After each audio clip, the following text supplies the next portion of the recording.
Everyone, स्वागत है आपके अपने चैनल यूनिवर्स ऑफ साइंस में। आज नेक्स्ट टॉपिक देखेंगे कोशिका व कोशिका संरचना विभाजन। क्वेश्चन देखिए, क्वेश्चन पे आते हैं। पादप ऊतक में किसकी कोशिका भित्ति सुवेरीन द्वारा स्कंदित होती है, उन्हें गैस और जल के अणुओं के लिए अवैध बनाती है। रंध्र जिसको क्या बोलते हैं, स्टोमा या फ्लोएम तंतु। सी में है बाह्य त्वचा, डी में क्या है, कॉर्क है। तो क्या हो जाएगा इसका आंसर, कॉर्क। देखिए, कॉर्क जो है बाह्य सुरक्षात्मक ऊतक है जो पूर्ण विकसित जड़ों एवं तनों में एपिडर्मल कोशिका को प्रतिस्थापित करती है। एपिडर्मल कोशिका यानी कि बाह्य वाला जो होता है, इसकी कोशिका भित्ति सुवेरीन द्वारा, किसकी द्वारा, सुवेरीन द्वारा स्कंदित होती है, जो उन्हें जल और गैस के अणुओं के लिए क्या बनाती है, अवैध बनाती है। नेक्स्ट क्वेश्चन कह रहा है, यदि एक जीवाणुविक कोशिका प्रत्येक 15 मिनट में विभक्त होती है तब 2 घंटे में कितने जीवाणुविक निर्मित होते हैं। ये इसको समझते हैं। जीवाणु कोशिका, ये प्रोकैरियोटिक कोशिका और ये जो है एक कोशिकीय जीव होते हैं। और प्रोकैरियोटिक कोशिका में जो होता है असूत्री विभाजन होता है। प्रोकैरियोटिक कोशिका में क्या होता है, असूत्री विभाजन होता है। क्वेश्चन में यहाँ पे क्या कह रहा है, देखिए, एक जीवाणु कोशिका, जीवाणुविक कोशिका जो है प्रत्येक 15 मिनट में विभक्त होती है तो 2 घंटे। जीवाणुविक कोशिका जो है प्रत्येक 15 मिनट में कितने, 15 मिनट में कितने बार विभक्त हो रहा है, तो 2 बार। फिर नेक्स्ट 15 मिनट में कितने बार होगा, तो 4 बार। फिर नेक्स्ट 15 मिनट में, अगले 15 मिनट में कितने बार होगा, तो फिर 2 गुना हो जाएगा, 8 बार। फिर नेक्स्ट 15 मिनट में कितने बार होगा, तो 16 बार। 1 आवर पूरा हो गया, तो 1 आवर में जो है कितने बार हो रहा है, 1 आवर में, तो 16 बार। यहाँ पे क्या कर रहा है, 2 आवर। फिर इसी तरह बढ़ते जाएगा। फिर 15 मिनट में कितना हो जाएगा, यहाँ पे 32। फिर नेक्स्ट 15 मिनट में कितना हो जाएगा आपका 64। फिर नेक्स्ट 15 मिनट में कितना हो जाए, तो 128। फिर नेक्स्ट 15 मिनट में कितना हो जाए, 56। तो 2 आवर्स पूरा हो गया यहाँ पे हमारा। तो कितना जीवाणु निर्मित हुआ, तो 256। देखिए यहाँ पे 16 है, 8 है, 64, 256। तो 2 आवर, 2 घंटे में पूछ रहा है, तो 2 घंटे में कितना हो जाएगा, 256। नेक्स्ट क्वेश्चन, पौधे एवं पशु कोशिका में अंतर निम्न में से किस संरचना से स्पष्ट होती है। ऑप्शन है नाभिक, एंजाइम, कोशिका भित्ति। क्या हो जाएगा इसका, तो कोशिका भित्ति आप लोग जान ही रहे होंगे, क्योंकि पौधे में जो है, पौधे में कोशिका भित्ति होती है। जो कोशिका भित्ति पादप कोशिका के चारों ओर एक मोटी और कड़ी आवरण होती है, उसी को बोलते हैं। और ये कोशिका भित्ति, पौधे की कोशिका भित्ति किसकी बनी होती है, सेलुलोज की। बायोफाइटा में बीजाणु मातृ कोशिका होती है, क्या होती है, अगुणित, द्विगुणित, जिसको डायप्लॉइड बोलते हैं, त्रिगुणित, उपयुक्त में से एक से अधिक या कोई नहीं। तो क्या होगा इसमें, द्विगुणित, डायप्लॉइड होता है ब्रायोफाइटा में। देखिए, ब्रायोफाइटा में बीजाणु मातृ कोशिका द्विगुणित होती है और बीजाणु अगुणित होती है, हैप्लॉइड जिसको बोलते हैं। ब्रायोफाइटा पौधे का एक समूह है। क्या है, ब्रायोफाइटा क्या है, पौधे का एक समूह है जिसमें क्या होता है, संवाहनीय वाहिकाएँ नहीं होती है। इसमें क्या होती है, संवाहनीय वाहिकाएँ नहीं होती, जिसको जाइलम फ्लोएम जो होता है। ये वे पौधे हैं जो छायादार और नम क्षेत्रों में उगते हैं और आकार में क्या होते हैं, छोटे होते हैं। देखिए, ब्रायोफाइटा को 3 वर्गों में विभाजित किया गया है। एक है हेपिटोपोस्पिडा, हेपिटोपोस्पिडा जिसको क्या बोलते हैं, लिवर्ड बर्ड्स भी कहते हैं। एंथोसेरोटोपिस्डा जिसको क्या बोलते हैं, हॉर्न बर्ड्स। और एक होता है ब्रायोपिस्टा जिसको मॉसेस बोलते हैं। दूसरे क्वेश्चन पे आइए। ऊर्जा उत्पादन के लिए कोशिका प्रायः किसका उपयोग करती है, तो किसका करेगी, अमीनो अम्ल का करेगी, या ग्लूकोज का करेगी, या वसा अम्ल का, या एक से अधिक। तो बताइए आप लोग, क्या हो जाएगा इसका, ग्लूकोज। ऊर्जा उत्पादन के लिए कोशिका जो है प्रायः किसका उपयोग करती है, ग्लूकोज का। ग्लूकोज कोशिका के लिए ऊर्जा का सबसे सूक्ष्म स्रोत है। ग्लूकोज का रासायनिक सूत्र क्या होता है, आप लोग जान ही रहे होंगे, C6H12O6। यह जल में घुलनशील होता है और इसका स्वाद कैसा होता है, मीठा। ऑर्गेनल को किसके द्वारा सेल होमोजेनेट से अलग किया जा सकता है, एक्सरे विवर्तन के द्वारा, या क्रोमेटोग्राफी के द्वारा, या ऑटो रेडियोग्राफी के द्वारा, या डिफरेंशियल सेंट्रीफ्यूगेशन के द्वारा। तो किसके द्वारा होगा, तो डिफरेंशियल सेंट्रीफ्यूगेशन के द्वारा।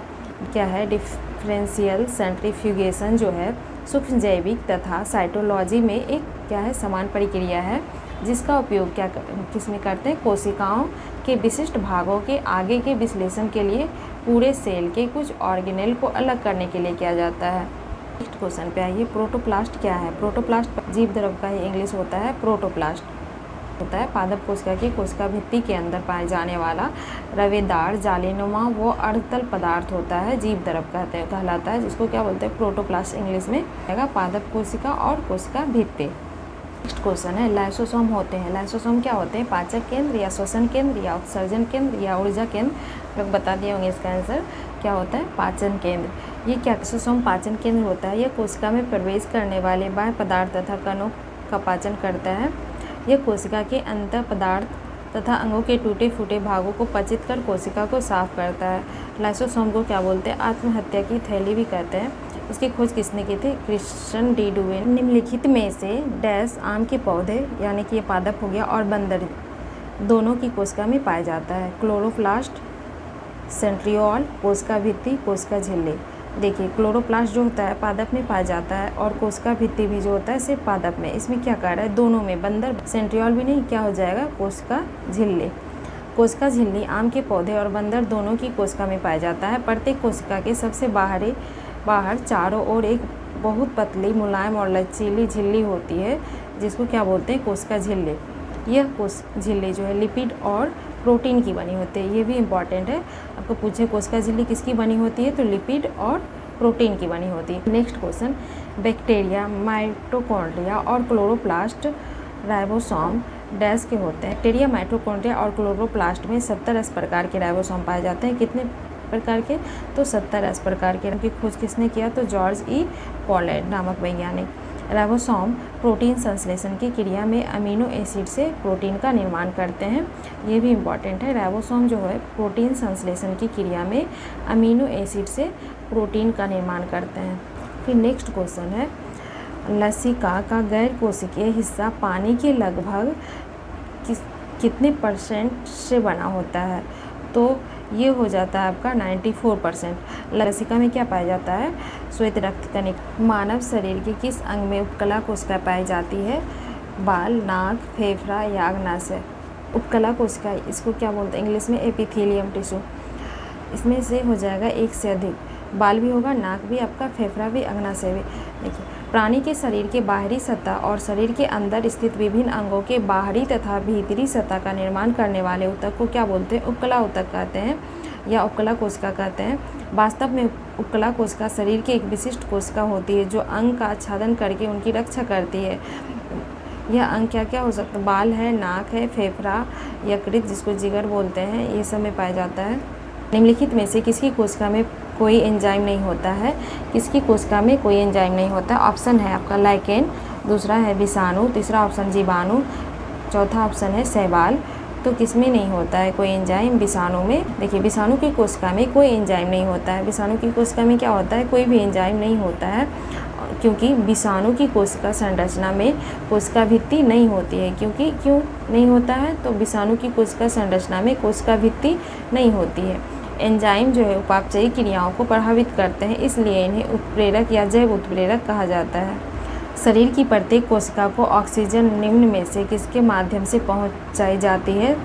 तो लाल रुधिर कणिका। नेक्स्ट क्वेश्चन पे, कोशिका का शक्ति स्रोत होता है, क्या होता है? कोशिका भित्ति होता है या माइटोकॉन्ड्रिया होता है या राइबोसोम न्यूक्लियस? तो कोशिका का शक्ति स्रोत क्या होता है? माइटोकॉन्ड्रिया।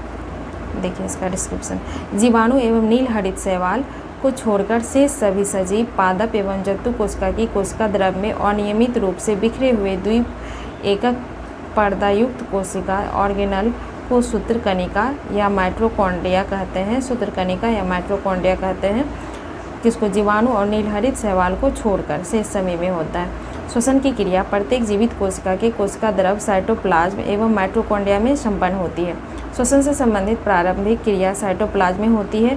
श्वसन से संबंधित प्रारंभिक क्रिया कहाँ होती है? तो साइटोप्लाज्म में होती है, ये आपसे पूछ सकता है। तथा शेष क्रियाएं कहाँ होती है? माइटोकॉन्ड्रिया में होती है।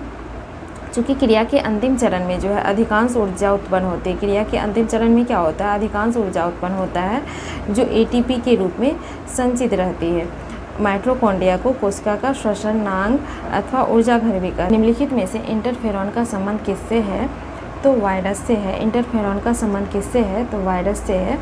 संक्रमित कोशिका द्वारा उत्पादित वो प्रोटीन जो अन्य स्वस्थ कोशिका का वायरस से सुरक्षा प्रदान करती है उसको क्या बोलते हैं? इंटरफेरॉन कहलाता है। नेक्स्ट क्वेश्चन पे आइए, निम्नलिखित में से कौन कोशिका घटक कोशिका में दाखिल होने वाले जीवाणु को नष्ट करता है। कौन सा? तो राइबोसोम, गोल्जी बॉडी, लाइसोसोम या अंतःद्रव जलिका। तो क्या हो जाएगा? लाइसोसोम। देखिए, जंतु कोशिका में कोशिका द्रव पाए जाने वाले आवरण युक्त गोला थैलोनुमा संरचना को क्या बोलते हैं? लाइसोसोम कहते हैं। यह अंतःकोशिकीय पाचन में मदद करता है। कोशिका के क्षतिग्रस्त या मृत हो जाने पर लाइसोसोम फट जाते हैं और इससे मुक्त एंजाइम अपने ही कोशिका को पचा देते हैं। इस कारण जो है लाइसोसोम को आत्महत्या की थैली भी कहते हैं। यह कोशिका में दाखिल होने वाले जीवाणु को भी नष्ट कर देता है। देखिए, नेक्स्ट क्वेश्चन पे आते हैं। 80% से अधिक सेल में पाए जाने वाले पदार्थ क्या होता है? प्रोटीन होता है या चर्बी होता है या खनिज या जल। तो क्या होता है? मानव शरीर, हमारे शरीर में जो है सबसे छोटी इकाई क्या होती है? कोशिका होती है और असंख्य कोशिका मिलके जो है मानव शरीर का निर्माण होता है। और इसमें जो है सबसे ज़्यादा 80% से अधिक सेल में कौन सा पदार्थ पाया जाता है? तो जल। देखिए, जीव द्रव का जो है 99% भाग जो है 4 तत्व से मिलकर बनता है। जीव द्रव ऑक्सीजन जो कितना होता है? 76% होता है हमारे बॉडी में। फिर कार्बन होता है 10.5% होता है। फिर हाइड्रोजन कितना होता है? 10%। नाइट्रोजन कितना होता है? 2.5%। और जीव द्रव का लगभग 80% भाग जो होता है जल होता है। नेक्स्ट क्वेश्चन पे आइए। मानव शरीर में होता है पानी कितना % होता है? जल, ये पूछ रहा है। तो कितना होता है? 70%। मानव शरीर में लगभग 70% पानी होता है। हमारे हड्डी जो होता है बोन, जो देखने में कैसा होता है? ठोस और कड़ा मालूम होता है कि कड़ा है, ठोस है, लेकिन उसमें क्या होता है? 22% जो होता है पानी होता है। और हमारे दांत 10% और त्वचा में 20%, मस्तिष्क में 74.5%, मांसपेशियों में 75.6 और रक्त में 83% जल उपस्थित होता है। ये सबको थोड़ा ध्यान रखना होगा क्योंकि पूछ सकता है।